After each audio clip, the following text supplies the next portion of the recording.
Eddie.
No, I can absolutely guarantee you I'm gonna...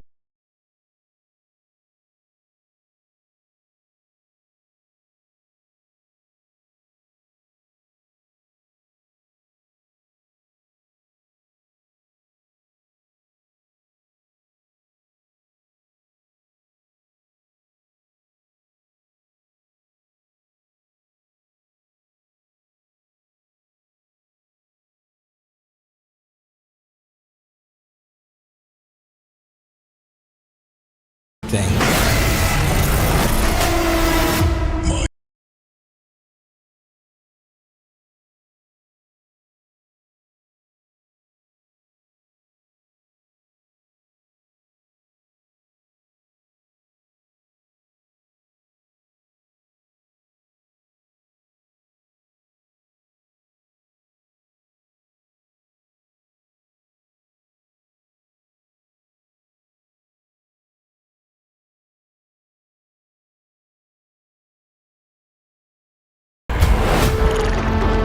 They were running. From what?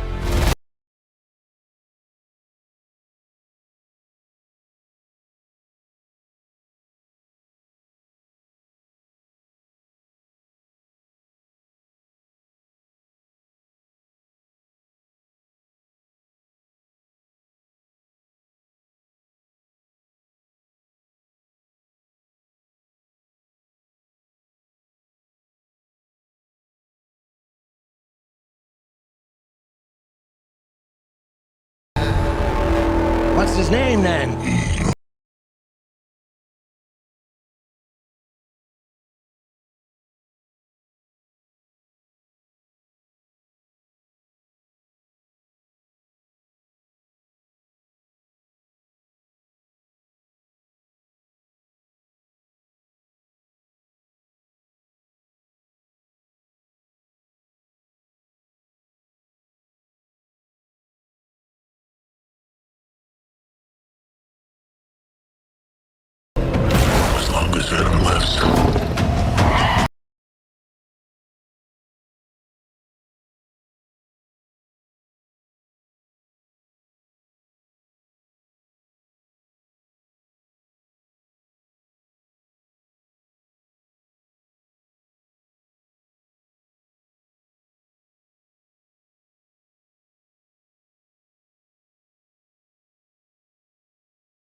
Welcome back to G Cinema Reviews, the channel where movies aren't just watched, they're experienced, broken down, and explored from every angle. Today's review is all about Venom: The Last Dance, the third installment in Sony's Marvel Universe and what's being billed as the final chapter in Eddie Brock's turbulent journey with the symbiote. This film doesn't just continue the story up, it raises the stakes to an entirely new level. Eddie and Venom are now facing the consequences of their chaotic existence, battling enemies that push both their bond and their survival instincts to the limit. From pulse-pounding action sequences and darker story beats to unexpected moments of humor and raw emotion, The Last Dance promises to be more than just another superhero flick. It's an explosive send-off that could redefine Venom's legacy. In this review, I'll be breaking down everything from the storyline and pacing, to the performances of Tom Hardy and the supporting cast, to the CGI spectacle and how it compares to previous entries. I'll also dive into the movie's tone, how it fits into the larger Marvel and Sony universe, and whether it delivers on the promise of being Venom's last stand. So stick around, because this is a review you won't want to miss. So let's jump into Venom: The Last Dance. Venom: The Last Dance is a 2024 American superhero film inspired by the iconic Marvel Comics character Venom, serving as both a direct sequel to Venom, 2018, and Venom: Let There Be Carnage, 2021, and as the fifth installment within Sony's Spider-Man universe, SSU. The film marks a significant creative shift, being written and directed by Kelly Marchell, a longtime collaborator on the franchise who makes her directorial debut with this project. Once again, Tom Hardy returns in his dual role as investigative journalist Eddie Brock and his alien symbiote counterpart Venom, continuing the volatile yet compelling dynamic that has defined the series. He is joined by a strong supporting cast that includes Chiwetel Ejiofor, Juno Temple, Rhys Ifans, Stephen Graham, Peggy Lou, and Alana Ubach, each contributing to the expanding world of the franchise. The story follows Eddie and Venom as they find themselves fugitives, hunted by threats from both human authorities and extraterrestrial forces, forcing them into a desperate struggle for survival and ultimately testing the strength of their unlikely bond. The road to The Last Dance was years in the making. Tom Hardy first confirmed in August 2018 that he was contracted for a trilogy, setting the stage for a third film well before the second entry had even premiered. Following the release of Let There Be Carnage in 2021, Sony Pictures officially began developing the sequel by December of that year. By mid-2022, Hardy and Marchell were co-writing the screenplay, with Marchell confirmed as director in October 2022, elevating her involvement in this franchise from writer and producer to helmer of the final chapter. Casting announcements followed in mid-2023, introducing new faces such as Ejiofor and Temple, while filming commenced in late June of that year in Spain. However, production was unexpectedly interrupted the following month due to the 2023 SAG-AFTRA strike, halting progress for several months. Filming resumed in November after the strike's resolution and wrapped by the end of February 2024, with the official title, Venom: The Last Dance, revealed shortly thereafter. The film had its world premiere at the Regal Times Square Theater in New York City on October 21, 2024, before releasing theatrically in the United States on October 25. Upon release, The Last Dance generated a wide spectrum of critical responses. Many reviewers criticized the film's narrative as convoluted and uneven, yet praise was consistently directed at Tom Hardy's magnetic performance, the adrenaline-charged action sequences, and the franchise's signature use of visual effects to bring Venom to life. While it ultimately became the lowest-grossing entry in the trilogy,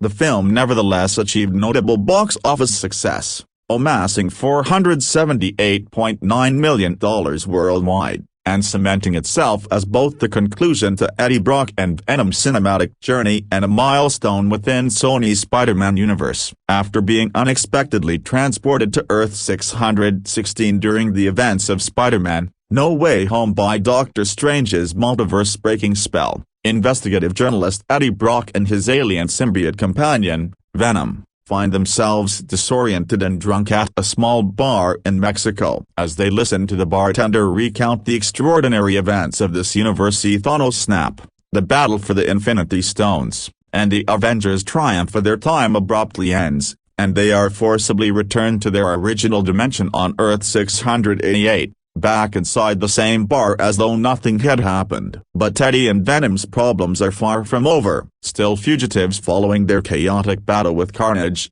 Eddie becomes the prime suspect in the supposed murder of Detective Patrick Mulligan, whose death dominates international headlines. Determined to clear his name, Eddie sets out for New York City, unaware that a small fragment of the Venom symbiote has been unintentionally left behind at the bar. Unknown to Eddie, their movements have drawn the attention of a terrifying predator, a monstrous creature known as a xenophagia, an alien species engineered to hunt symbiotes, has begun tracking him and Venom, sensing that they are carrying something far more valuable than either realizes. At the same time, their presence catches the eye of Rex Strickland, a hardened soldier overseeing Imperium, a covert government operation at Area 51 dedicated to the study and containment of symbiotes that have fallen to Earth. Strickland's team soon discovers that Mulligan has actually survived his brutal encounter with Carnage but was left for dead after being bonded with yet another symbiote. Captured by Imperium forces, Mulligan becomes a test subject for researchers Dr. Teddy Payne and Sadie Christmas, who interrogate him to uncover the symbiote's true purpose on Earth. Through these experiments, they begin to piece together the looming threat of a dark cosmic entity tied to the symbiote's origins. Meanwhile, Eddie and Venom stow away on the underside of a plane bound for New York City, only to be violently ambushed mid-flight by the xenophage pursuing them. Forced to detach, they plummet into the Nevada desert, where Venom reveals grim truths. The xenophages were unleashed by Knull, the ancient god and creator of the symbiotes, to track down and retrieve a Codex, a unique genetic imprint forged when a symbiote resurrects its host. Since Venom once brought Eddie back from death, both of them now unknowingly carry a Codex that could be the key to freeing Knull from his cosmic prison. The xenophage's relentless pursuit confirms that Earth has become ground zero for this apocalyptic mission. Strickland and his strike team ambush Eddie soon after,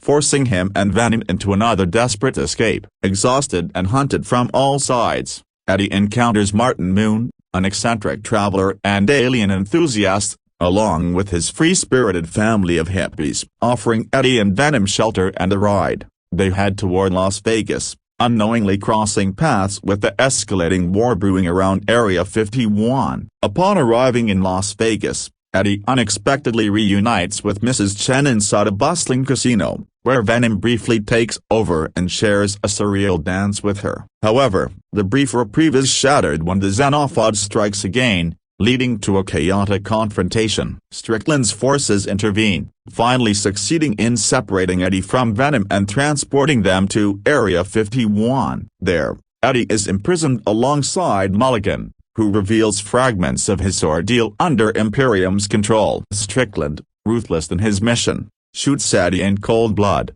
but the desperate act inadvertently leads to Venom breaking free and rebonding with him. This violent reunion draws the xenophage directly to the base, triggering a catastrophic battle. In the chaos, Mulligan is killed, and Venom releases the other captive symbiotes, allowing them to bond with Sadie and other hosts to fight back against the invading monstrosities. But the situation spirals further when the xenophage signals Knull, who responds by sending an army of reinforcements through portals, overwhelming the defenders. With Earth on the brink of invasion, Venom realizes that the only way to destroy the Codex and stop Knull's forces is through self-sacrifice. In a tragic yet heroic decision, Venom fuses with the xenophages, dragging them into massive acid tanks within the facility. Before being consumed, Venom shares a final, heartfelt farewell with Eddie and ejects him to safety. As the base collapses, Strickland, immortally wounded, detonates his grenades in a final act of defiance,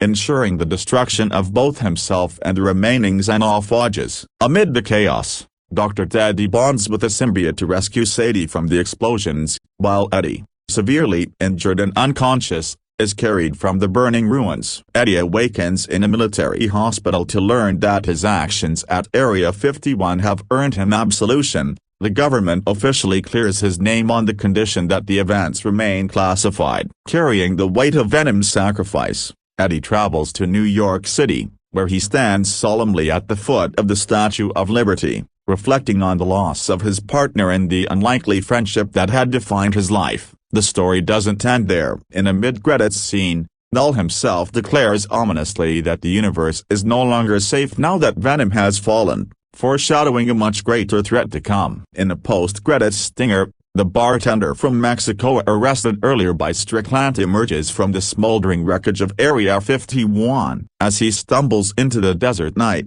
a small black cockroach crawls out of the rubble beside a shattered vial once containing a sample of Venom's symbiote, hinting at the potential survival of Venom in some form. The cast of Venom, The Last Dance brings together returning stars, fresh faces, and a few surprising additions, each playing a vital role in shaping the film's dark and climactic narrative. Tom Hardy once again leads the film as Eddie Brock, the investigative journalist whose life is forever bound to Venom, the alien symbiote that grants him superhuman strength, agility, and resilience while also serving as both his greatest burden and most loyal companion. Chiwetel Ejiofor joins the franchise as General Rex Strickland, a stern and calculating military commander overseeing Imperium, a top-secret government program devoted to capturing and studying symbiotes. Juno Temple portrays Dr. Theodora Teddy Payne, one of Imperium's leading scientists, whose personal tragedy of the death of her brother during a lightning storm that also left her left arm paralyzed shapes her quiet but unwavering determination to understand the alien organisms under her care. Rhys Ifans appears as Martin Moon, a free-spirited hippie and devoted alien enthusiast whose family inadvertently becomes entwined in Eddie's desperate journey. Martin's wife, Nova Moon, is played by Alana Eubank, while their children, Echo and Leaf, are portrayed by Halla Finley and Dash McLeod, respectively, embodying the family's eccentric but warm-hearted nature. Stephen Graham reprises his role as Patrick Mulligan, the former detective last seen in Venom, Let There Be Carnage, who now harbors a symbiote of his own after surviving his brutal encounter with Carnage. In addition to reprising Mulligan, Graham also lends his voice to the unnamed green symbiote with which Mulligan becomes bonded, giving him a layered dual performance. Peggy Lou once again provides fan-favorite moments as Mrs. Chen, the no-nonsense convenience store owner whose unlikely friendship with Eddie and Venom continues to bring humanity and humor to the franchise. Clark Bacall makes her debut as Sadie Christmas, an Imperium researcher whose unusual nickname given by Strickland stems from the small Christmas tree badge pinned to her lab coat. Her role expands the human side of Imperium's efforts, adding another perspective to the ongoing conflict between science, military power, and alien life. Andy Serkis, who directed Venom, Let There Be Carnage, transitions in front of the camera in a pivotal role as Knull, the ancient and malevolent god who created the symbiotes. Knull serves as the ultimate looming threat of the film, and Marcel revealed that the choice to cast Serkis was planned as early as the second installment, with his chilling performance finally bringing the character to life on screen. Additional supporting roles further flesh out Imperium and its operations. Christopher Nate Dez returns as the bartender first introduced in Spider-Man: No Way Home, reprising both that version of the character and an alternate universe counterpart tied to Eddie and Venom's world. Jack Brady portrays Jim, an Imperium security guard whose fate changes drastically when he bonds with a brown-colored symbiote, while Jade Nicholson Lamb plays Jade Clark, an Imperium lab technician who becomes the host of a violet-colored symbiote. Reed Scott also returns to the series after appearing in the first two films as Dr. Dan Lewis, but this time he takes on a darker role as the mysterious head of Imperium, adding further intrigue and connections to the franchise's continuity. Together, this ensemble cast weaves a tapestry of human and alien characters that ground Venom, The Last Dance in both emotional depth and cosmic-scale conflict. The production of Venom, The Last Dance was a long-developing process that evolved across several years, with plans for the trilogy in place even before the release of the second film. Tom Hardy revealed as early as August 2018 that he had signed on to star in 3 Venom films, signaling Sony Pictures' commitment to building the franchise. Following the release of Venom, Let There Be Carnage in September 2021, Hardy noted that the producers intended not only to continue developing Sony's Spider-Man universe, SSU, but also to leave the door open for potential crossover opportunities with the Marvel Cinematic Universe, MCU. At the time, director Andy Serkis, who had helmed Let There Be Carnage, expressed interest in returning for a third film. He felt there was more to explore in Eddie and Venom's evolving relationship before the characters could eventually meet Spider-Man, particularly storylines involving the Ravencroft Institute and other imprisoned villains. That October, Tom Holland revealed that he and producer Amy Pascal had discussed the possibility of him reprising his role as Spider-Man in future Venom sequels, following his cameo in Let There Be Carnage through archival MCU footage. Ultimately, Holland and his version of Spider-Man did not appear in The Last Dance. Later reporting suggested this was not due to legal barriers between Disney and Sony but rather a creative decision, as Sony believed audiences might resist seeing Holland's MCU Spider-Man inserted into non-MCU projects, especially after films like Spider-Man, No Way Home and Doctor Strange in the Multiverse of Madness firmly established the MCU's multiverse boundaries. In December 2021, Pascal confirmed that plans for a third Venom film were officially underway. By April 2022, Sony Pictures formally announced the project at CinemaCon, and in June of that year, Hardy revealed that longtime collaborator Kelly Marcel was writing the screenplay after co-writing both previous entries. Hardy, who contributed to the story alongside Marcel, was reported to be paid $20 million for his involvement in the film. Serkis, unable to return as director due to his commitments to his adaptation of Animal Farm, nevertheless remained attached to the franchise and ultimately joined the cast as Knull, the dark god of the symbiotes. Marcel officially signed on in October 2022 to make her directorial debut with Venom: The Last Dance, positioning the film as the concluding chapter of the trilogy. She also produced the project alongside Avi Arad, Mac Tolmach, Amy Pascal, Hutch Parker, and Hardy himself, through their respective company Arad Productions, Matt Tolmach Productions, Pascal Pictures, Hutch Parker Entertainment, and Hardy's son Baker, with Columbia Pictures producing in association with Marvel Entertainment. Pre-production was confirmed to be underway by February 2023, with Juno Temple entering negotiations to join the cast in April. By May, Temple was confirmed in a leading role, and Chiwetel Ejiofor was added as General Rex Strickland. Production was scheduled to begin in June, with the studio targeting an October 2024 release. The creative team made a pivotal decision to finally introduce Knull, the King in Black of the symbiotes, who had first appeared in Marvel Comics in 2018. Filmmakers explained that while the character had always been in their long-term plans, they deliberately chose to focus the first two films on establishing Eddie and Venom's bond before elevating the mythology with Knull's introduction. To ensure authenticity, Sony brought on comic book creators Donny Cates and Ryan Stegman, the writers who introduced Knull in the comics, establishing an advisory relationship. Both were consulted during development, with Cates reportedly reading the screenplay, and the pair expected compensation for their contributions given the inclusion of their original creation. Inspiration was also drawn from earlier Venom comic runs by David Michelinie and Todd McFarlane, grounding the film's narrative in the character's long history. Principal photography began on June 26, 2023, under the working title Orwell, with filming locations including Los Matios in Cartagena, Spain, and the Cal Blanc Regional Park. Fabian Wagner, who had previously contributed as an additional cinematographer on Let There Be Carnage, returned as the lead cinematographer. However,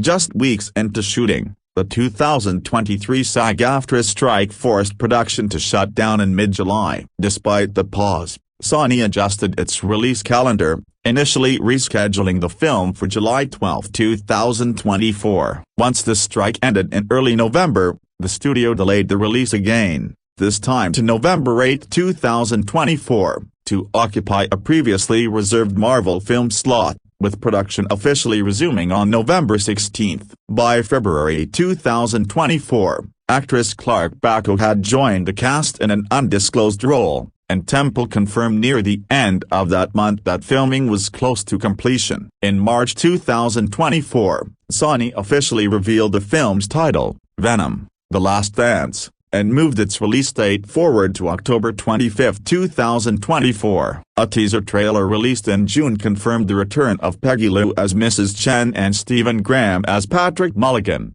alongside new cast members Reese Ifans, Alana Eubank, and Christopher Mendez. Ifans' appearance generated fan discussion, as he had previously portrayed Kurt Connors, Lizard in Sony's The Amazing Spider-Man, 2012, and in No Way Home, while Mendez had played a bartender in No Way Home who interacted with Eddie during his brief stay in the MCU. Critics questioned whether their casting implied multiverse connections or was simply playful commentary on the overlapping actors across universes. Visual effects played a central role in bringing the film's ambitious cosmic and symbiote-driven action to life. John Moffat and Aaron Berland served as visual effects supervisors, with Greg Baxter as VFX producer. The film's effects were developed by major studios including Industrial Light Magic, ILM, DNEG, Digital Domain, Rodeo FX, and Territory Studio, while the Third Floor, Incorporated, Torchlight, and Host handled pre-visualization and post-visualization. The editing was led by Mark Sanger, with final post-production work completed at the Cary Grant Theatre on the Sony Pictures Studios lot in early October 2024. The music for Venom: The Last Dance was composed by experimental musician and composer Dan Deacon, who was officially confirmed to be working on the project by August 2024. Known for his eclectic style that blends electronic instrumentation with orchestral arrangements, Deacon brought a distinctive sonic identity to the film, setting it apart from the scores of the previous two installments. His composition sought to capture both the chaotic, unpredictable energy of Venom and the darker, more operatic tone of this final chapter. The score emphasized heavy synthesizers layered with pulsating rhythms to reflect the symbiote's alien nature, while swelling orchestral passages highlighted the emotional bond between Eddie and Venom. For the film's action sequences, Deacon incorporated abrasive industrial sounds and distorted electronic textures to enhance the intensity of the battles, particularly during confrontations with the Xenophages and the climactic showdown at Area 51. At the same time, more atmospheric and melancholic themes were developed to underscore the tragic elements of the narrative, especially Venom's sacrifice. Deacon's involvement marked a bold shift in the musical direction of the franchise, introducing a score that balanced experimental soundscapes with cinematic gravities, giving The Last Dance its own unique auditory signature within Sony's Spider-Man universe. Venom: The Last Dance officially debuted with its world premiere on October 21, 2024, at the Regal Times Square Theatre in New York City, where cast members, filmmakers, and industry figures gathered to celebrate the final installment of the Venom trilogy. The event marked the film's first full screening before its global rollout, generating early buzz for both critics and audiences. Sony Pictures Releasing then distributed the film theatrically in the United States on October 25, 2024, with showings available in premium formats such as IMAX and other large-format screens to highlight the film's expansive visual effects and action sequences. The release date had been a moving target during production. Originally intended for an October 2024 launch, the film was briefly rescheduled to July 12, 2024, after Sony reorganized its release calendar during the 2023 SAG-AFTRA strike. Following the end of the strike in November, the film was again delayed to November 8, 2024, before being pulled forward and restored to the October 2024 window, aligning it with the studio's original vision for a fall blockbuster release. Following its theatrical run, Sony Pictures Home Entertainment made Venom: The Last Dance available for digital purchase and download beginning December 10, 2024, giving audiences the chance to revisit the conclusion of Eddie and Venom's saga from home. The film was later released on physical formats at DVD, Blu-ray, and 4K Ultra on January 21, 2025, each edition featuring a range of bonus content including behind-the-scenes featurettes, cast interviews, and production insights. These home media releases were part of Sony's wider distribution strategy established in April 2021, when the studio secured major licensing deals with Netflix and Disney for films in its 2022-2026 slate. Under the agreement, Netflix obtained exclusive Pay-1 window streaming rights for Sony's theatrical releases, typically lasting 18 months, which included future installments of the Venom franchise. After this initial window, Disney gained access through a Pay-2 window arrangement, allowing titles like The Last Dance to stream on Disney Plus and Hulu as well as air across Disney's network of linear television channels. This dual-platform strategy ensured that Venom: The Last Dance would reach audiences worldwide across multiple stages of distribution, extending its cultural impact long after its theatrical premiere. Venom: The Last Dance ultimately grossed $139.8 million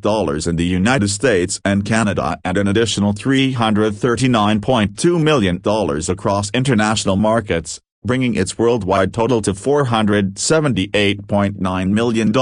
While this figure positioned the film as the lowest-grossing entry in the Venom trilogy, it nevertheless represented a solid commercial success and reinforced the franchise's enduring global appeal. In North America, the film opened alongside Conclave and was initially projected to earn around $65 million from 4,125 theaters in its debut weekend. On its opening day, the film pulled in $22 million, a figure that included $8.5 million from Thursday night preview screenings. However, it fell short of projections by the end of the weekend, grossing $51 million is still enough to claim the #1 spot at the box office, but noticeably lower than the openings of its predecessors. Analysts at Deadline Hollywood attributed the underperformance to two main factors: heightened competition from the Yankees-Dodgers World Series, which dominated U.S. viewership during the same period, and growing signs of fatigue in the superhero film genre. Despite its softer domestic debut,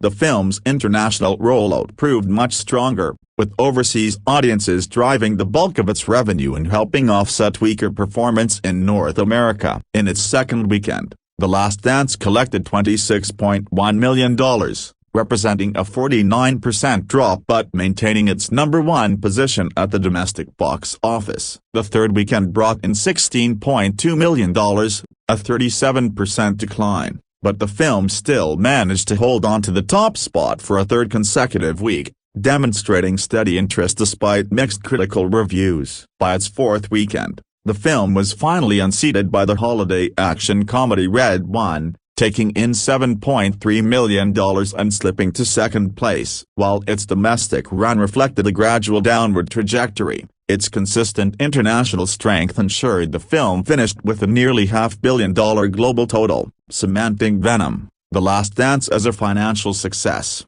albeit a more modest one compared to its predecessors. The critical reception to Venom: The Last Dance was decidedly mixed to negative, with most reviewers praising Tom Hardy's commitment to the dual role of Eddie Brock and Venom while criticizing the film's inconsistent tone, overstuffed plotting, and uneven execution. On Rotten Tomatoes, only 40% of 219 critics' reviews were marked positive, with an average rating of 4.7. The site's consensus summarized the prevailing view: the always watchable Tom Hardy injects ample charisma into Venom: The Last Dance, but the offering buckles under its convoluted tonal ambitions. Metacritic painted a similar picture, assigning the film a weighted average score of 41 out of 100 based on 47 critic reviews, signaling mixed or average reviews. General audiences were somewhat more forgiving, though not overwhelmingly enthusiastic. CinemaScore reported an average grade of B on its A+ to F scale, notably the lowest rating for the trilogy, while post-track polling revealed that 73% of audience members gave the film a positive score, with just over half of 55% saying they would definitely recommend it. These numbers reflected a fan base that still found enjoyment in Hardy's eccentric, often comedic interplay with the alien symbiote, even as critical voices grew more divided. Among the harsher critiques, Christy Lemire of RogerRabbit.com awarded the film only 1.5 out of 4 stars, noting that it was most entertaining when it embraced the absurd body comedy dynamic between Eddie and Venom, but lamenting that such moments were too rare. Robbie Cullen of the Daily Telegraph was even more scathing, giving the film 1 out of 5 stars and deriding it as a yammeringly moronic, teenage boy pandering eyesore, ultimately likening its final installment to the Macarena in film form. Kevin Marr of The Times echoed this sentiment with another 1 out of 5 review, expressing dismay at Hardy's participation in what he saw as a lowbrow spectacle, especially given the actor's earlier reputation for nuanced performances in films like Tinker Tailor Soldier Spy. Similarly,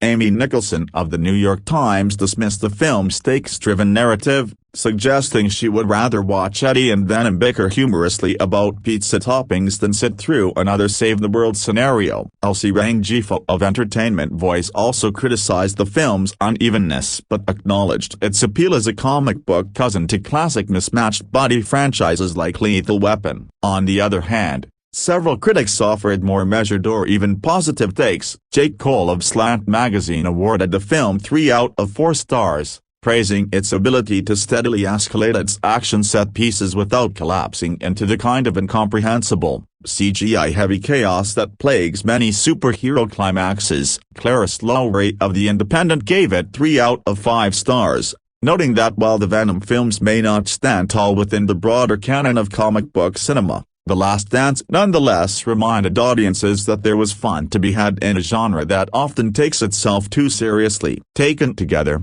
the critical response painted Venom, The Last Dance as a polarizing conclusion to the trilogy, one that thrived on Hardy's bizarre chemistry with his symbiotic counterpart but faltered under the weight of its ambition and inconsistent tone. One as they're pursued by interdimensional monsters, Eddie Brock, Tom Hardy, and his symbiote Venom discover their time together may have to come to an end. The commercial success of the Venom franchise, the first 2 films made over $1.3 billion internationally, in spite of a repeat critical bashing, should give it license to just do as it pleases. When you're critic-proof, why not let your freak flag fly? Take some crazy swings. One of the more disappointing things about the series, and especially this installment, is a seeming nervousness about straying from formula. Despite its title character supposedly being an agent of chaos, it only flirts with proper weirdness, always letting its more conservative side prevail. At the end of the last movie,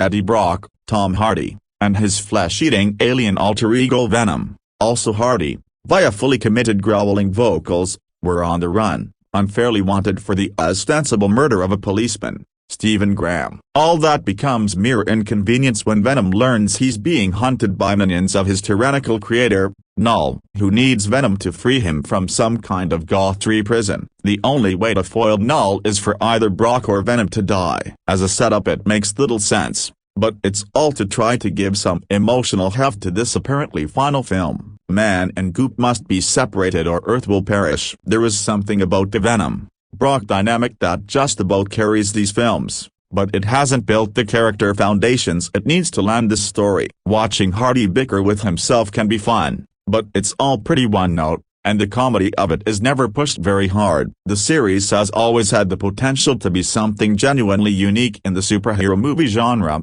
a sort of Deadpoolish anarchic comedy with a horror twist, if only it would take a risk. Instead, we get lame sequences like Brock, Venom smashing up a bar making cocktails, and a flat-pack plot involving Area 51, some more vials of alien slop, and far too much time with the hippie family on a road trip. Kelly Marcel, a writer on the first 2 films, moves into the director's seat here. It's not fully fair to judge a debut director's skills based on the 3rd movie in a franchise, with all the constraints that brings, but she does a functional job. Her action sequences are decent. It's more surprising that her comedy scenes lack zip, and every time there's the possibility of interesting character development. Eddie, at one point, has to kill someone in a way he can't blame on Venom. It's left unexplored. If, as seems very likely, this concludes the Venom story in its current form, then it wraps up as a series that sadly never fulfilled its promise. There have been moments of gonzo enjoyment along the way,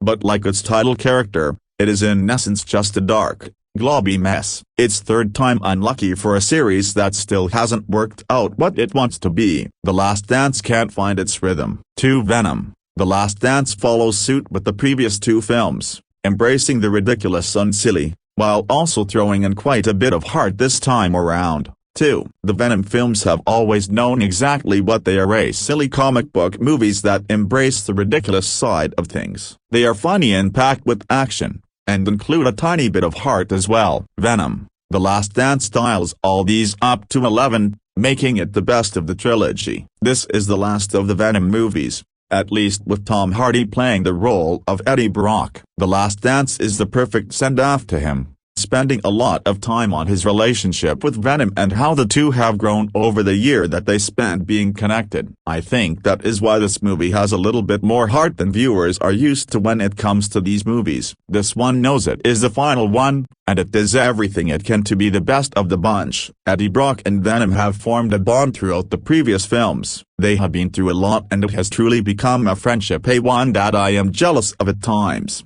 Honestly, they might bicker like siblings, but they also love each other like siblings, which is why I love them so much. Venom. The Last Dance shines a light on this relationship, and will have audiences wanting to call their friends and family members by the time the credits roll to let them know how much they mean to them. There is important theming about just how short life is, and about enjoying the time we have throughout. All of this said, Venom. The Last Dance is not a perfect film. The storytelling is clunky, and while many of the jokes land, some of them do not. There are moments where the CG is not well done, however it often comes during an incredible action sequence, so it can be forgiven. Those who enjoyed the first two Venom movies are sure to have a good time with this one as well, as it is very similar in terms of what it brings to the table. The main villain, Knull, is a fan favorite of Marvel comic book readers, but he is not featured as much as some people might want. Personally,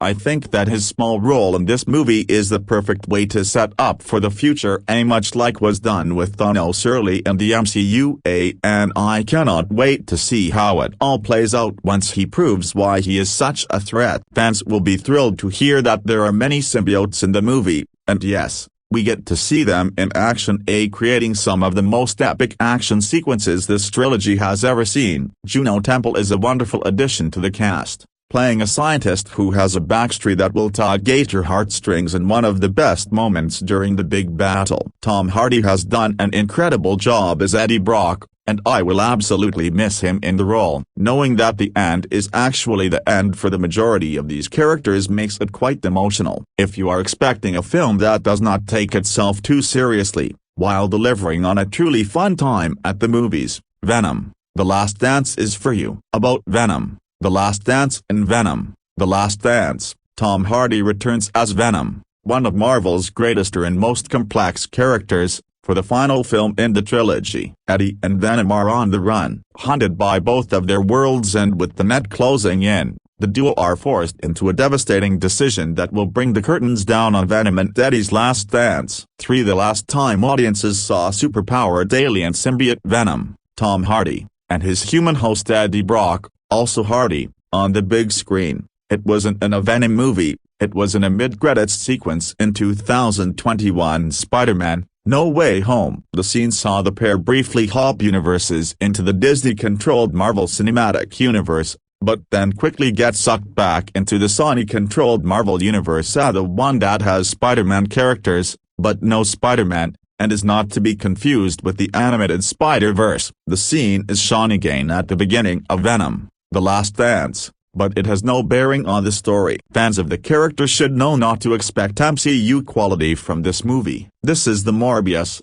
Madam Web arm of the franchise. The new film sees Eddie and Venom as fugitives in Mexico following some frowned-upon crime fighting in 2021's Let There Be Carnage. They try to flee to New York, where they should be safe from human authorities, but they fail to factor in threats from non-humans. Venom's recent activity inadvertently activated a device called a Codex, which exists as long as a symbiote and its human host are both alive. Supervillain Knull, Andy Serkis, imprisoned on a faraway planet, can use his minions called xenophages to steal the Codex, break free and conquer the universe. I think the way it works is that if the xenophages can swallow Venom alive, that counts as stealing the Codex for Knull, and simple evasion isn't an option for Venom because the xenophages are sure to cause a lot of collateral damage to Earth, and he's the only one that can stop them. He and Eddie are going to have to fight. If you thought I was spouting too much exposition just now,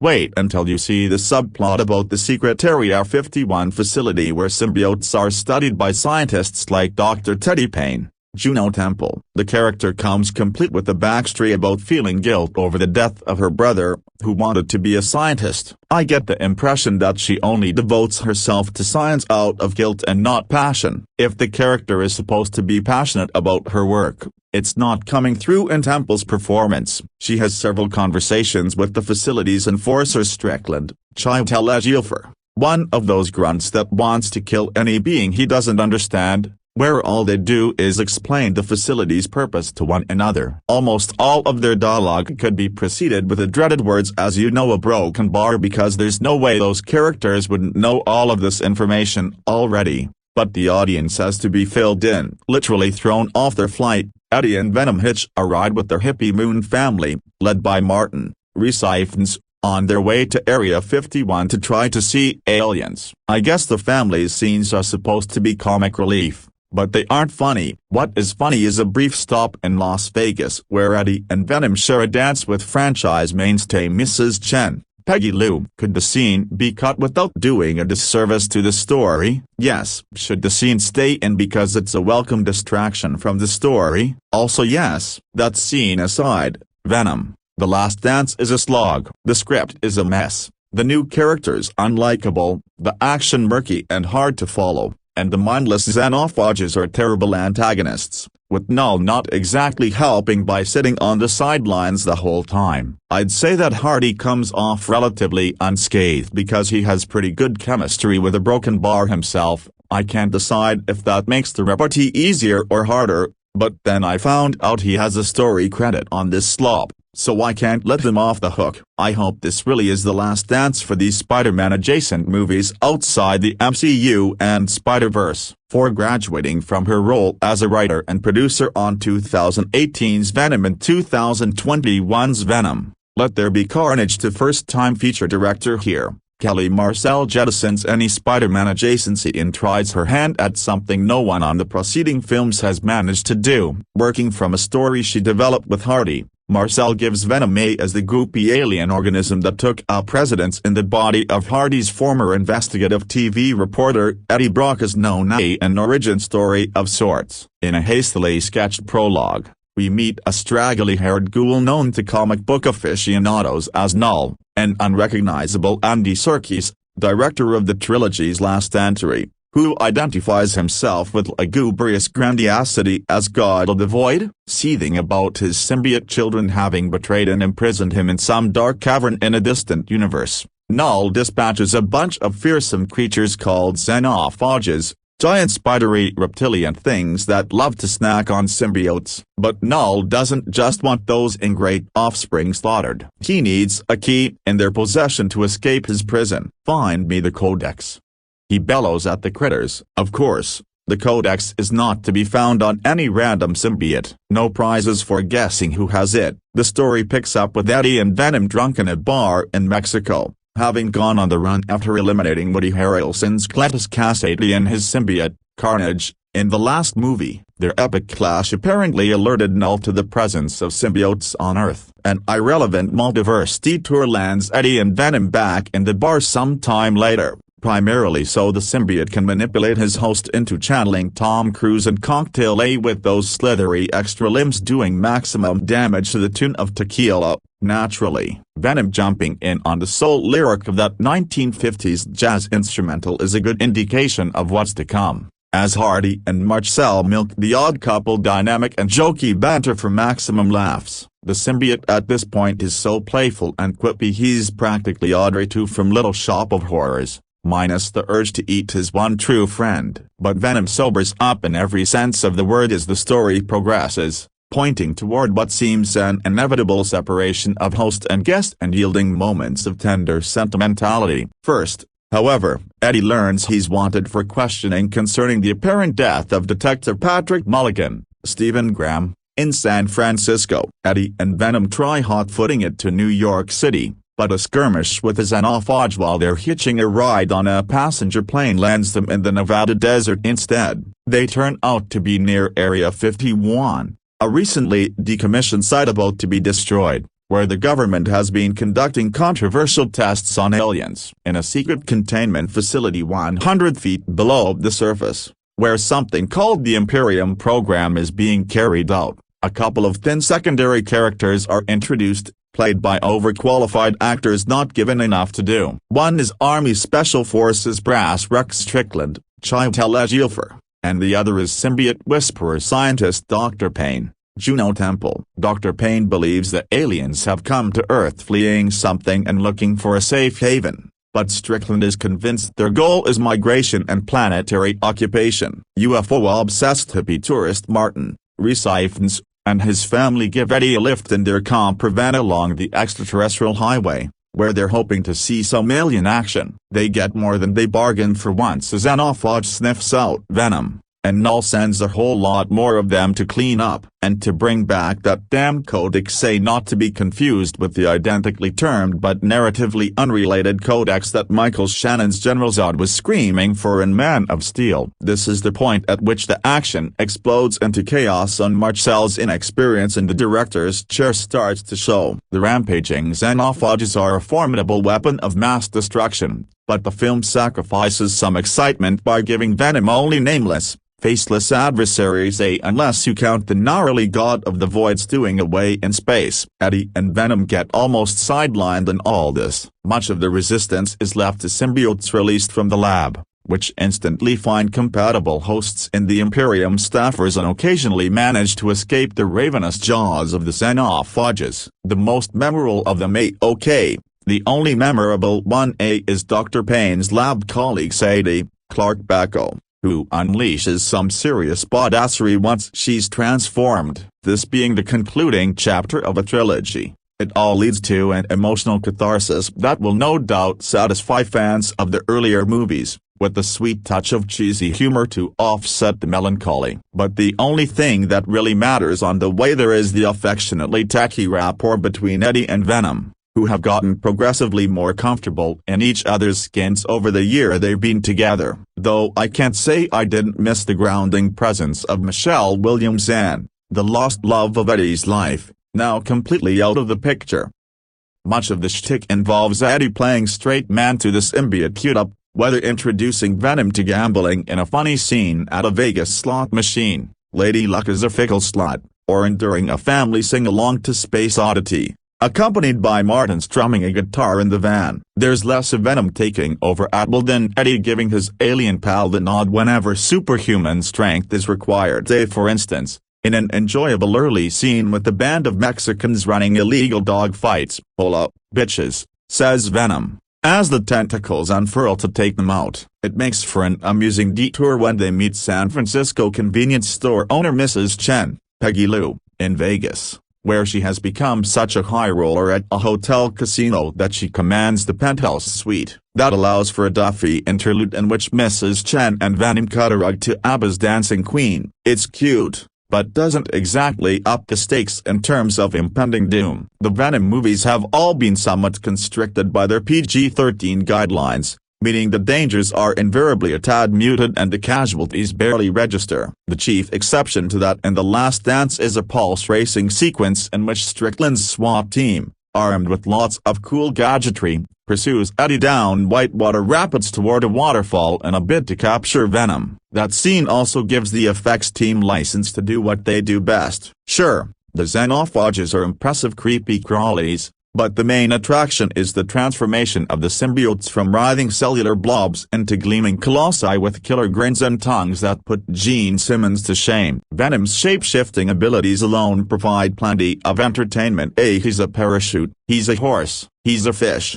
That should appeal especially to kids in the audience. The action is bigger and louder, if at times messier, than that of its predecessors, but this is also the cuddliest of the three movies. It reveals both Eddie and Venom to be old softies in their protectiveness toward Martin's kids, Hala Finley and Dash McCloud, and even more so in their cozy companionship, a symbiosis that's almost a marriage. 5. The unhinged final installment in the Venom trilogy has finally arrived. The directorial debut of Kelly Marcel, who was a writer on the previous films, Venom, The Last Dance, saw the unusual duo consisting of journalist Eddie Brock and sentient alien goo Venom fight for their lives. Tom Hardy reprised his role as both Eddie and Venom and was a producer and co-writer on the film, along with Marcel. Though Venom is a Marvel character, this film is not a part of the Marvel Cinematic Universe. It was made by Sony, who owned the rights to Spider-Man characters, and is part of their own separate universe featuring films such as Morbius and Madam Web. The only films necessary to understand The Last Dance are the previous Venom movies, nor are the other two films recommendable for watching. Lows typically, reviews for the Eastern Echo are written with the highs first. However, this format would not work for The Last Dance. In order to understand where this film stood quality-wise, the problems must be in the front. By most metrics, this film was bad. Not a single character outside of Eddie, Venom spoke like a normal person does, boiled down to mere caricatures instead of fully fledged characters. They provided heavy exposition, not trusting the audience to understand the plot or world building. The film even opened with a villain monologuing his exact plan. Said villain was also the least interesting in a trilogy where villains were consistently one of the weakest points. In these characters' defense, the plot and world building were confusing. The trilogy was not consistent with itself, with sci-fi elements that were haphazard and half-baked, riddled with plot holes. The plot was more a series of contrivances taped together into something resembling a plot. It was also highly predictable. This made the climactic battle especially a problem, as the viewer could immediately figure out how the antagonist would go down, but then must wait for the heroes to figure out the obvious highs. Despite these fundamental problems, nearly the entire film was wildly entertaining. As a matter of fact, the problems at times came off as humorous. The ridiculousness elevated the film from having a comedic leaning to being an outright comedy. However, ironically was not the only way the film could be enjoyed. This would not necessarily fit into the so bad it's good genre. It was far too enjoyable for that. The movie was also genuinely funny, not taking itself too seriously and featuring strong banter. At the film's core was a sincere relationships between Eddie and Venom. The obvious direction to take them would be horror. After all, it was an alien possessing a human. Instead, Venom's possession was more akin to an annoying but lovable roommate. The correct term would probably be bodymate. The relationship was so strong, queer readings could be had. Even the film's title, The Last Dance, was open to a queer interpretation. Last dances are typically romantic after all. Eddie was also a breath of fresh air. He was not a chiseled, Adonis type of hero with a heart of gold. He spent the entire film having the worst day of his life and looked and acted like it. Despite how wacky this film was, it infused a sense of realism in the superhero genre in a similar way that Robert Pattinson's Batman did. Verdict: Venom, The Last Dance stood out in the current, oversaturated superhero film landscape. The wackiness of it was even nostalgic, harkening back to a time when superhero films didn't take themselves so seriously. Although many of the serious films are far better, such as 2022's The Batman or 2014's Captain America, The Winter Soldier, these Venom films had a worthy spot in the canon. They provided a wildly enjoyable time and a lovable bond between human and alien. 6. With the 2018 film Venom, Tom Hardy locked himself into a 3-picture deal, giving his time, talents and torso to this saga about the man named Eddie Brock possessed by a fanged, body-snatching alien parasite named Venom who pops in and out of his skin like a hyper-violent prairie dog. The overly plotted Venom, The Last Dance, written and directed by Kelly Marcel, concludes the trilogy by hammering home all that Eddie has sacrificed to merge with this impulsive, smack-talking goo blob. In this first movie, Eddie was an ambitious San Francisco investigative journalist with a fiancé copyright played by Michelle Williams. Here, he's a filthy drifter on a Mexican bender who's lost his career, his woman and his reputation. Forced to go on the lam to flee a murder accusation, Eddie makes a running joke out of the fact that he can't even hang on to a pair of shoes. In glimpses, this is a drama about a drunk who finds himself unbearably lonely despite being conjoined with a garrulous monster. Hardy voices both Reedy Eddie and Gravelly Venom, and his roiling one-man band of a performance continues to be the only reason to keep up with the films. Highlights here include the herky-jerky chaos Eddie Venom causes as he mixes a michelada while grooving to tequila, and the moment when he's suctioned to the fuselage of an airplane like a Garfield plushie and sighs, "It is so unpleasantly cold." Eddie and Venom even detour to Las Vegas, the capital city of self-destruction, and dub themselves Thelma and Louise. But these mild pleasures are overwhelmed by a barrage of underdeveloped supporting characters. Trilogy as a general, Juno Temple and Clark Bacco as Area 51 scientists, a hippie family headed by Reciphens A+ a nifty spidery nasty who gobbles its victims like a scuttling wood chipper and, when sliced up, stitches its long limbs back together. There's also a barely introduced major villain named Knull, Andy Serkis, the director of 2021's Venom, Let There Be Carnage, who seems to exist only so that the studio can bridge this finale to some other future comic book flick. Honestly, I'd rather watch Eddie and Venom dicker over pizza toppings than team up for something as banal as saving the planet. Yet, this film prefers the latter and the bombastic battle scenes that come with it. Marcel, making her directorial debut, claws toward a strong emotional climax that's undercut by a post-credits sequence which implies that everything our heroes just endured didn't matter at all. The mechanics of the Marvel machine must keep on cranking. The film fills time with sequences set to Queen's Don't Stop Me Now, David Bowie's Space Oddity and ABBA's Dancing Queen, plus a winkingly sentimental montage of Eddie and Venom that unspools over a Maroon 5 ballad. These spliced together bits from all three films salute the dopey screwball comedy the franchise hit in its best moments and, even more so, feel like a toast to the end of Hardy's contractual agreement. 7 Story. In the final chapter of the Venom franchise, investigative journalist Eddie Brock, Tom Hardy,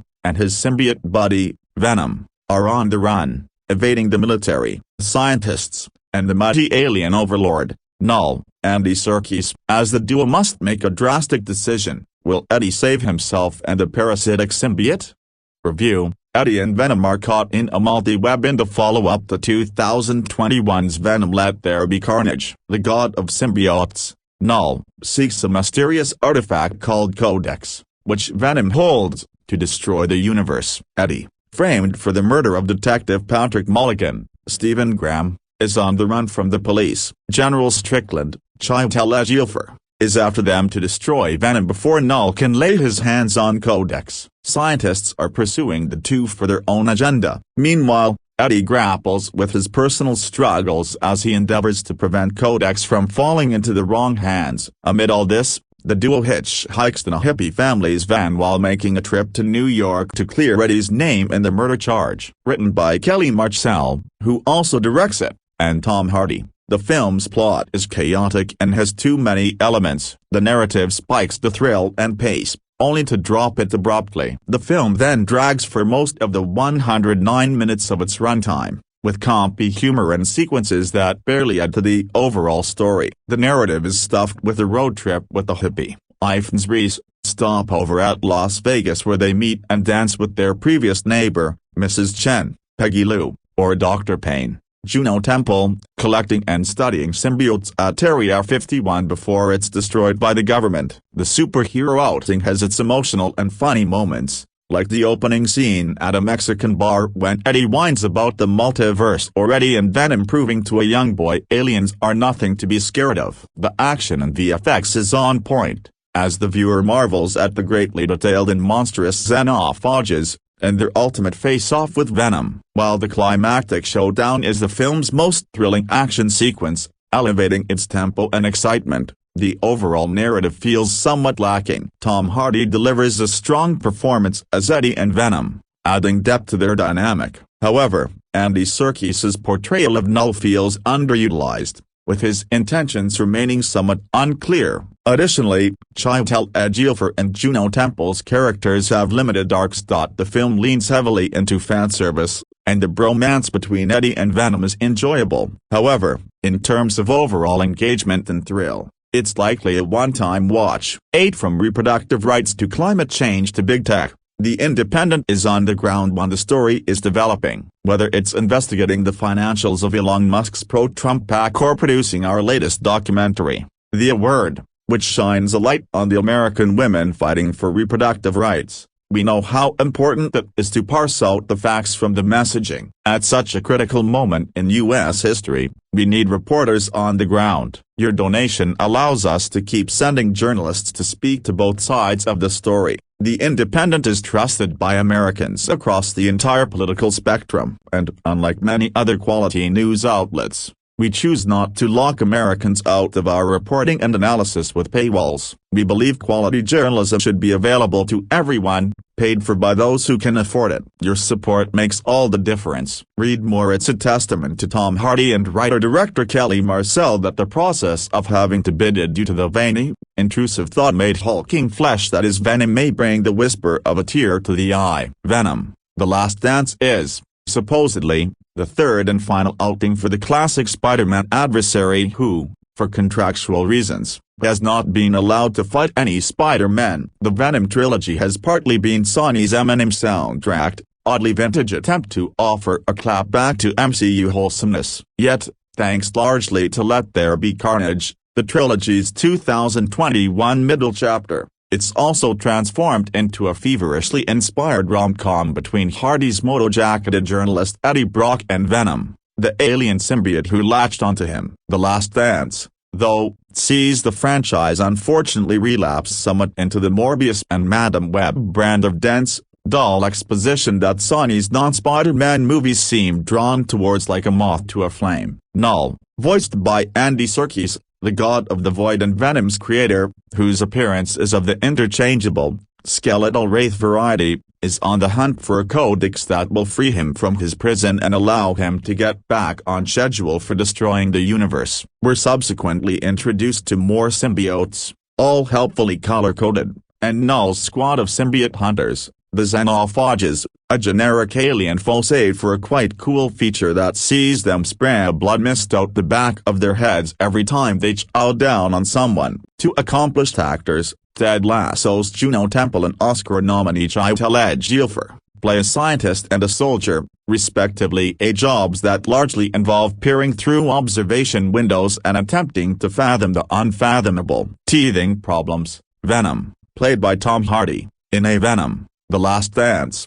Sony, but Marcel, who's now added director to her usual screenwriter credit, is well aware of what her film is. Any non-Venom scene flies by like it's being watched from a passing roller coaster while, crawling out from underneath the pile of studio demands, appears a tribute to Hardy's blissfully untethered performance as both host and guttural-voiced parasite. What started as the actor dunking his entire body into a restaurant lobster tank here ends with him hunched over a Vegas slot machine, slamming buttons and pulling cranks as if he were being puppeteered off camera. Any scene in The Last Dance that concerns Venom and Eddie is a delight. A direct continuation of the series is charming, broad-purpose metaphor queer-coded in parts. They refer to each other as Thelma and Louise, and all about self-love and acceptance. Together, they break up a dogfighting ring and ensure the pups all find loving forever homes, a particularly Hardy touch considering his off-screen canine advocacy. They join up with an alien-obsessed camper van family headed by Rhys Ifans, and get roped onto a sing-along to David Bowie's Space Oddity. Venom, at one point, fuses himself with the horse, hooves throwing up dust and tongue flapping gracefully wind. There's even some unexpected sincerity when Venom tells Eddie, "You would make a good dad." It's enough to justify both the film's tongue-in-cheek nod to Michelangelo's The Creation of Adam and its endgame highlights reel of Venom and Eddie's best moments. It's hard to say how these films will be remembered in the grand scheme of comic book history, but, with The Last Dance, we can at least be reminded that sometimes they actually manage to have fun with these things. 9. The final installment in the trilogy, Venom: The Last Dance finds Eddie and Venom on the run from the U.S. Army, the police, hellish aliens, and symbiotes controlled by Venom's evil creator, Knull. There's a lot going on, and the movie sometimes feels like a series of action sequences in search of a strong plot. Fans will probably enjoy seeing how things end for Eddie and Venom. Story: Eddie Brock, Tom Hardy, and his alien symbiote Venom, voice of Tom Hardy, are fugitives, wanted for the murder of Detective Mulligan, Stephen Graham. They find themselves on the run in Mexico, hunted by both military forces and alien creatures. In a dark corner of the universe, Venom's creator, Knull, Andy Serkis, was long ago imprisoned by his symbiote children. Knull employs a merciless alien army to hunt Eddie and Venom because they contain a Codex with the power to set him free. Eddie and Venom leave Mexico and head for New York to start again, all the while trying to evade the U.S. Army, the combined forces of the police, and countless creatures from hell. Inevitably, Eddie and Venom need help and come across a hippie family, who takes them as far as Las Vegas. Eddie is eventually captured and taken to Area 51, where scientists led by Dr. Teddy Payne, Juno Temple, are studying multiple alien life forms, including numerous symbiotes from Venom's home planet. When Knull's alien army tracks Eddie and Venom to Area 51, the scientists will stop at nothing to protect their research. Venom, Eddie, the scientists and the army team up to fight creatures who won't die and who will stop at nothing to open a portal, free their leader and end the universe. Alien assault, murder, sacrifice, crime, moral ambiguity. Venom, The Last Dance has some violence. For example, a character is impaled. Fighting dogs are kept in cages. Venom says that he'll eat every bad guy that gets in our way. Eddie says to a man, I will tear your head off and feed it to your asshole. Eddie begins kicking, smashing and strangling men. A man shoots at a dog, with half of Eddie's face visible. Venom bites off and eats the heads of 4 criminals. Their decapitated corpses are clearly shown. A character is electrocuted. A horse bucks Eddie into a river, where he's swept downstream. Both Eddie and Venom fight for their lives as the army advances on them. Soldiers have orders to kill Eddie and capture Venom. A man grabs and strangles Eddie, holding him underwater. Eddie eventually shoots the man with his own gun and escapes. Venom is electrocuted. The army shoots at an alien that has come to kill Eddie and Venom. The alien eats the soldiers and blasts their blood out of its back. All the soldiers are killed. Eddie and Venom fight an alien that attacks them as they cling to the side of a plane. Eddie falls off and plummets to the ground, but Venom saves him. A character says, shoot me in the face. Eddie knocks out a man and steals his clothes. Eddie headbutts a security guard. Eddie kicks a slot machine and hurts his foot. The army and the aliens attack Eddie and Venom. Eddie is injected with something and separated from Venom. Both are taken away. An alien eats a character. Shots are fired at an alien, and Eddie is also shot. Soldiers are eaten, impaled and shot. A security guard is shot and transformed into an alien. Symbiotes attack the aliens. An alien eats some symbiotes. Machine guns and rocket launchers are used against the aliens, who explode but then quickly regenerate. Aliens attack a helicopter. Men scream as they're eaten, attacked and impaled. Eddie and Venom use the chopper blades to decapitate an alien. A commander is impaled, and Eddie is stabbed and about to be eaten when a rocket launcher hits the alien. Eddie is badly injured, and all the aliens attack Venom. Venom lures them into an acid bath, and Eddie makes sure the acid dissolves the creatures. A mortally wounded army general triggers a massive explosion that kills everything in its path. Content that may disturb children. Sexual references. Venom, The Last Dance has some sexual references. For example, a character notes that Eddie should be awarded a People's Sexiest Man. Alcohol, drugs and other substances. Venom, The Last Dance shows some use of substances. For example, characters drink martinis in a bar. Venom says to Eddie, we are drunk and also hungover at the same time. Eddie acts as a bartender with Venom's help. He grabs bottles of liquor and tequila and keeps pouring drinks, although he's obviously drunk. Venom makes Eddie have another drink, although Eddie complains repeatedly of a hangover and asks for water. A bartender drinks shots to deal with the shock of seeing Venom. A drunk man urinates on Eddie's shoes. Eddie is injected with something that causes him to lose consciousness. Nudity and sexual activity. Venom, The Last Dance has some nudity and sexual activity. For example, Venom dances with a woman and uses a lot of hip thrusts. Product placement. Venom: The Last Dance has some product placement. For example, ABBA's song A Dancing Queen is used in a dance number. Course language. Venom: The Last Dance has some course language. Ideas to discuss with your children. Venom: The Last Dance is the third and final installment in the Venom trilogy from Marvel Studios. It's a fast-paced science fiction adventure, featuring solid performances, excellent special effects and the coarse humor typical of Venom movies. Because of its content, Venom: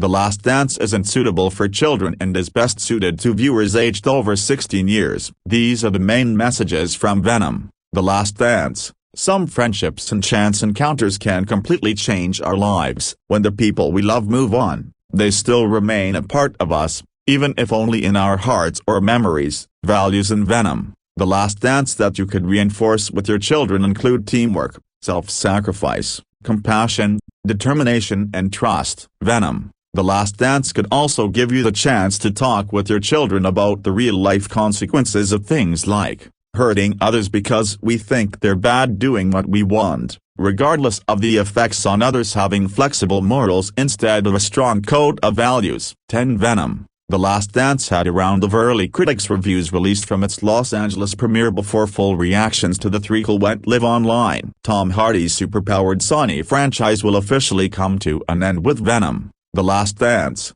which comes in as the longest of the three Venom outings. Along with Hardy, it features an impressive supporting cast, including Doctor Strange's trilogy and Ted Lasso's Juno Temple. Sony hopes to get back on the right track with Venom 3 after two critical flops in 2022's Morbius and 2024's Madam Web, all before Kraven the Hunter closes out the year. Both of the first two Venom movies performed surprisingly well critically and financially, giving the studio hope that The Last Dance will continue that trend. First reviews for Venom: The Last Dance following the world premiere event in Los Angeles, California for Sony Pictures. Venom: The Last Dance. Critics offered their first reviews and reactions on X, formerly Twitter, upon the movie's review embargo being lifted. The Wrap senior writer Drew Taylor ranked the threequel as the best of the Venom movies, explaining that it was not perfect but that it was super entertaining. Venom: The Last Dance is the best of the Venom movies. The insanity has been ramped up significantly, but so has the heart. It's not perfect but it's super entertaining, and there's a giant monster that chews people up and sprays blood out of the back of its head. Pretty nuts. Comic books. Chris Killian enjoyed the movie as classic guilty pleasure cinema, seeing it as a wacky buddy road trip that pushes the limits of the PG-13 rating. Venom: The Last Dance is a wacky buddy road trip that stretches its PG-13 rating as far as it will possibly go. Simply put, Venom 3 is classic guilty pleasure cinema. Turn your brains off and let Venom snack on them. A second post from Killian praised the film's use of the villainous Knull and the way he was set up as a future threat, hoping Tom Hardy's run as Venom is not over yet. Knull is creepy. I love the way they use him and set him up as a future threat. Fingers crossed this isn't Tom Hardy's last dance with Venom and that we'll see him face to face with Spider-Man when we least expect it. The praise continued from Digital Spy's Ian Sanduel, who felt this movie was the most entertaining of the trilogy and teased that fans may find themselves getting emotional. Venom: The Last Dance is the most entertaining of the trilogy. It's largely a funny and sweet road trip with Eddie and Venom living their Thelma Louise fugitive dreams, including car karaoke and dog rescuing. You might even find yourself getting emotional. Screen Rant's Joe Dakelmeyer was reminded of the early 2000s comic book movies while also calling Venom 3 a tribute to action films from the 80s from an action standpoint, even with plenty of holes.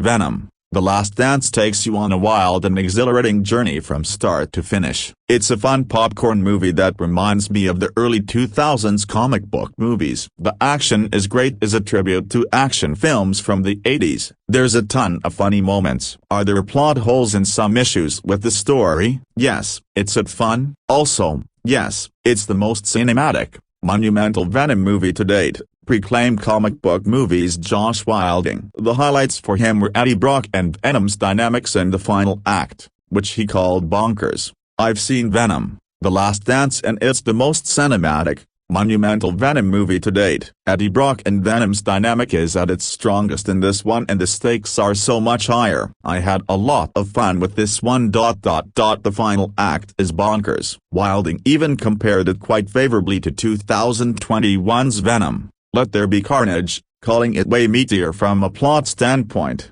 Is it perfect? Nah, far from it. However, it sleeps and bounds ahead of Venom and has a way meatier plot than Venom: Let There Be Carnage. The Spider-Man 4 rumors have been blown out of proportion, but Venom: The Last Dance left me wanting more of these two. And Knull, mostly. Longtime journalist Simon Thompson sees this film as a fun popcorn outing, telling fans to grab some popcorn and go with the flow of this raging road movie.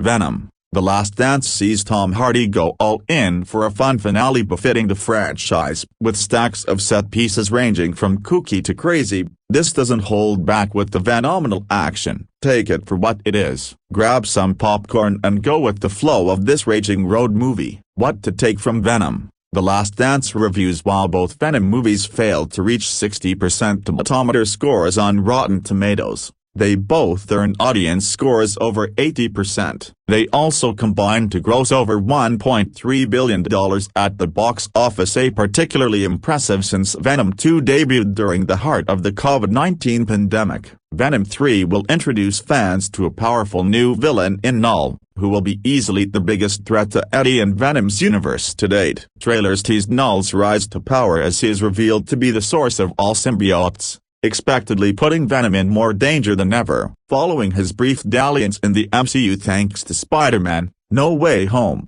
the natural question is if or when Venom could get a proper meeting with Spider-Man. However, considering that may be a long shot, most viewers are simply hoping for Sony to bring a fun, enjoyable movie first and foremost. Thankfully, Venom 3 appears to already be setting up the Sony Spider-Man universe's future after Knull first debuts in this threequel. Where the franchise goes after this movie and Kraven the Hunter is still unknown, but for now, these reviews tease at least a movie that fans should have a fun time watching on the big screen. 11 Plot: Eddie Brock, Tom Hardy, and his symbiote pal Venom are on the run following the events of the last film, being pursued by adversaries that are both human and not. Review: Let's face it, the Venom series has never exactly been a critical darling. Done on a relatively modest scale for Sony's Spider-Verse and shackled by a PG-13 rating, this Tom Hardy-led franchise has, surprisingly enough, printed money for its home studio. While they've never risen above modest, turn-your-brain-off B-movie fare,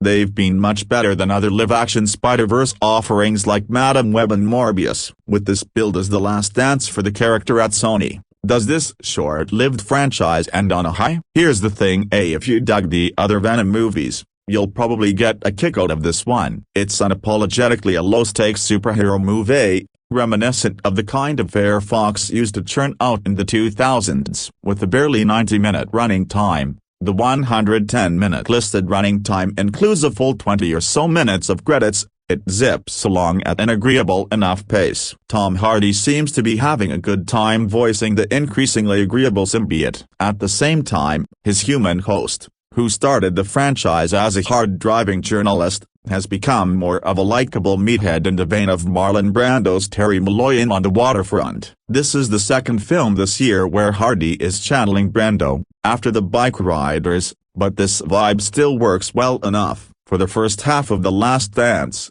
Venom seems primed to be the worst of this series, with Eddie and Venom's trip to Mexico coming to an end as they find themselves hunted by a military group led by Chiwetel Strickland, who's collecting symbiotes for Juno Temple's Dr. Teddy Payne. Venom 3's villain is impressively lame, even by recent Marvel standards, with Andy Serkis's Knull, the creator of the symbiotes, who's been imprisoned by them, only on screen fleetingly. All of the action is devoted to Venom fighting off monsters sent to recover the Codex, which holds the key to Knull's escape and lives in Eddie, Venom. The film chugs along, with Reciphens turning up for a little comic relief as a UFO groupie who, along with his family, bonds with Eddie. Meanwhile, a lengthy trip to Las Vegas feels like paid product placement for Paris Las Vegas, with the silliness ramped up as Venom hits the slots. The whole Vegas section is laughably filmed in the IMAX aspect ratio, despite mostly being played for giggles,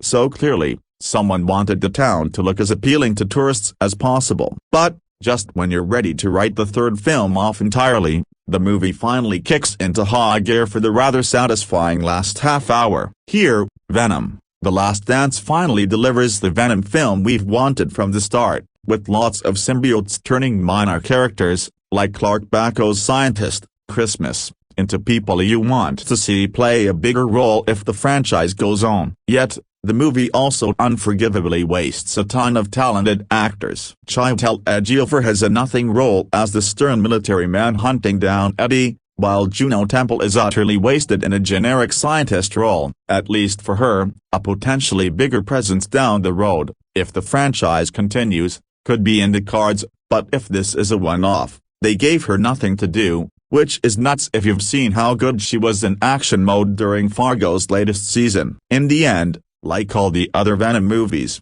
this is a mixed bag. Director Kelly Marcel makes her directorial debut after working as a writer and producer on other movies. She certainly is as capable behind the camera as any other director who worked on the franchise. She's delivered a fun movie, with the last half hour offering us the best take on the character we've seen so far, but I dare say it's maybe too little to redeem the franchise in a significant way. None of the films have been offensively bad, but with Hardy in the lead role and some cast members brought in throughout the franchise, the Venom series should have been bigger and better. It was fine as a whole, but is fine really good enough anymore? 12 Venom: The Last Dance Movie Review. The title of Tom Hardy's new Marvel movie indicates that it's the conclusion of the Venom franchise, which started in 2018. While Ruben Fleischer did a decent job with the origin story, the sequel, Andy Serkis's Venom: Let There Be Carnage, 2021, was also reflective of its title, a complete carnage beyond redemption. However,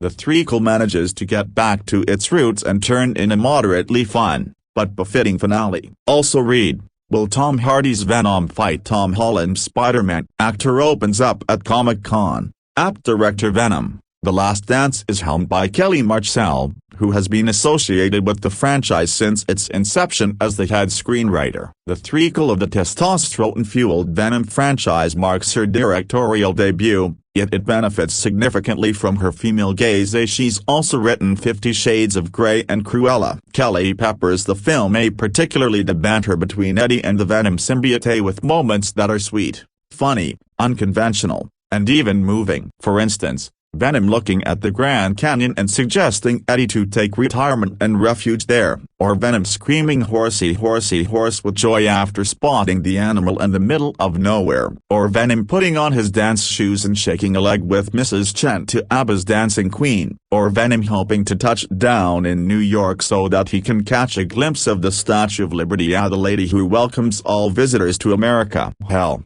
we even see Venom tear up by the end of the movie. Also, since Kelly has been writing the Venom movies for 6 years now, she's well versed with the conflicts and layers that come with them. So when Eddie kills a woman army officer in self-defense, without any symbiote to put the blame on, he realizes how he's turning into Venom even when the symbiote doesn't hold him captive. Eddie goes on to save several other lives by the end for redemption, but that doesn't make the hero in him look down upon Venom. "We Are Venom" isn't just a superhero punchline to throw around, it's a way of life. Venom is as much a part of him as much as darkness is a part of all of us. The end. About time. Despite this fresh gaze and layered approach, I'd urge Kelly to not get tempted enough to write another Venom movie. The franchise has exhausted its possibilities and can take a backseat now. Andy Serkis, who directed the terrible second part, is the voice of Knull, the new supervillain who's even older than the universe in this part. He teases a return, but one hopes it's for another property in the franchise because Venom has run its course. The symbiote takes new shapes and forms in the threequel,